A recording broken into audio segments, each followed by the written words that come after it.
Good morning बच्चों। आज हम काव्य खंड का पाठ ग्रामश्री, जिसके लेखक हैं सुमित्रा नंदन पंत, इसकी अपन जीवनी पढ़ेंगे।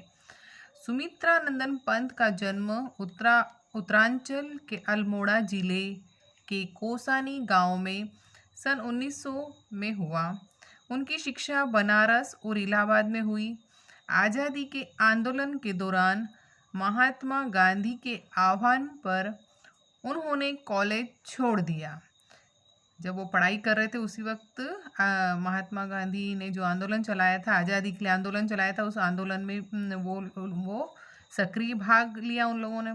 किसने? सुमित्रा नंदन पंत ने। और कॉलेज की जो पढ़ाई कर रहे थे वो पढ़ाई को क्या कर दिया? छोड़ दिया। छायावादी कविता के प्रमुख स्तंभ रहे सुमित्रा नंदन पंत का काव्य क्षितिज 1916 से 1977 तक फैला है। सन 1977 में उनका देहावसान हो गया, यानी कि उनकी डेथ हो गई, मृत्यु हो गई। 1977 में उनकी मृत्यु हो गई। उससे पहले उन्होंने 1916 से 1977 तक काव्य क्षितिज की ढेर सारी उसमें कविताएं लिखी। वे अपनी जीवन दृष्टि के विभिन्न चरणों में छायावाद, प्रगतिवाद एवं अरविंद दर्शन से प्रभावित हुए।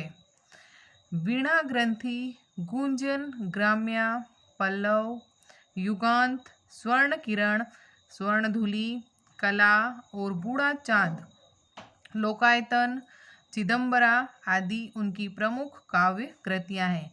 देखो बच्चों, ये जो वीणा ग्रंथि, गुंजन, ग्राम्या, पल्लव, युगांत, स्वर्ण किरण, स्वर्णधुली, कला और बूढ़ा चांद, लोकायतन, चिदंबरा, ये उनकी रचनाएं हैं। उन्होंने जो किताबें, कविताएं जो लिखी है, ये उनकी सारी रचनाएं, उनके द्वारा लिखी गई वो रचना है। उनको ये नाम दिया गया। उन्हें साहित्य अकादमी पुरस्कार, भारतीय ज्ञानपीठ पुरस्कार एवं सोवियत लैंड नेहरू पुरस्कार से सम्मानित किया गया। ये सारे पुरस्कार उनको दिए गए। किस लिए दिए गए? क्योंकि उन्होंने ढेर सारी रचनाएं लिखी। पंत की कविता में प्रकृति और मनुष्य के अंतरंग संबंधों की पहचान है। उन्होंने आधुनिक हिंदी कविता को एक नवीन अभिव्यंजना पद्धति एवं काव्य भाषा से समृद्ध किया। अब जो उन्होंने कविता लिखी उसमें हर बार नयापन दिखा। भावों की अभिव्यक्ति के लिए सटीक शब्दों के चयन के कारण उन्हें शब्द शिल्पी कवि कहा जाता है। अब उनके जो शब्द थे बिल्कुल सटीक थे, इसलिए उन्हें शब्द शिल्पी कवि भी कहा जाता है। किसे? सुमित्रा नंदन पंत को। ग्रामश्री कविता में पंत ने गांव की प्राकृतिक सुषमा और समृद्धि का मनोहारी वर्णन किया है। अब ग्रामश्री जो इन्होंने कविता लिखी उसमें पंत जी ने क्या करा? पूरे गांव का वर्णन किया है, कि नेचुरल वर्णन जो प्राकृतिक है उसका वर्णन किया है कि गांव में किस प्रकार का दृश्य लुभावना होता है, कब कब होता है, ये सारी चीज़ें उन्होंने अपनी कविता में लिखी है।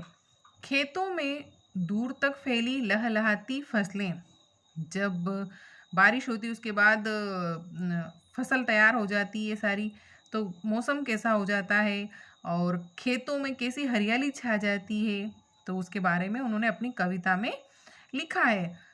फल फूलों से लदी पेड़ों की डालियाँ, अब प्राकृतिक चीज़ों का भी वर्णन किया उन्होंने कि फूल कितने खिल जाते हैं, पेड़ में सारे फल लग जाते हैं, डालियाँ कैसी भर भर कर आती है, उनका भी वर्णन किया है। और गंगा की सुंदर रेती कवि को रोमांचित करती। गंगा नदी के किनारे रेती, जो रेत के उसके पर बैठकर वो वहाँ पर अपनी कविताएं लिखते हैं, उसी रोमांच की अभिव्यक्ति है यह कविता। अब गंगा नदी के किनारे रेत के उस पे टीलों पर बैठकर वो क्या कर रहे हैं? इन कविताओं को क्या कर रहे हैं? लिख रहे हैं। अब हम आगे की कविता में आपको मैं विस्तार से पढ़ाऊंगी। पूरा ये ग्रामश्री दे रखा और इसका पूरा भावार्थ मैं आपको अगले वीडियो में बताऊंगी। Thank you.